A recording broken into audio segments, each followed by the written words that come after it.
காஞ்சிபுரம் மாவட்டம் சுங்குவார் சத்திரத்தில் அரசு பேருந்தில் ஆபத்தை உணராமல் பயணிக்கும் மாணவர்களின் வீடியோ வெளியாகி அதிர்ச்சியை ஏற்படுத்தியுள்ளது. கூடுதல் விவரங்களை செய்தியாளர் பத்மநாபன் வழங்கிட கேட்கலாம். பத்மநாபன், வணக்கம். மேலும் தகவல்களை சொல்லுங்க.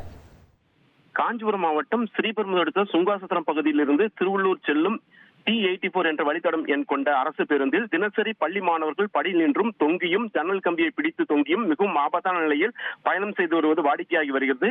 இச்செயல் குறித்து நடத்துனர் கேட்கும் பொழுது தற்போதுள்ள மாணவர்கள் யாரும் எங்கள் பேச்சை கேட்பதில்லை என்றும், மீறி கேட்டால் எங்களை தாக்குகிறார்கள் என்றும், மாணவர்கள் பேருந்துக்குள் நிற்பதற்கு ஏதுவான இடங்கள் இருந்தாலும் உள்ளே செல்வதற்கு மறுத்து படியில் நின்றும் ஜன்னல் கம்பியை பிடித்து தொங்கியும் பயணிப்பதையே வாடிக்கையாக கொண்டுள்ளனர் என்றும் மிகவும் வேதனையோடு தெரிவிக்கின்றனர்.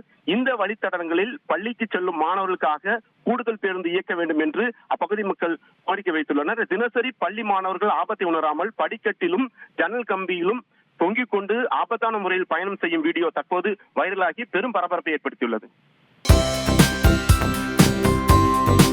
தந்தி டிவியை உங்கள் கேபிள் டிவி ஆபரேட்டரிடம் இலவசமாக கேட்டு பெறுங்கள்.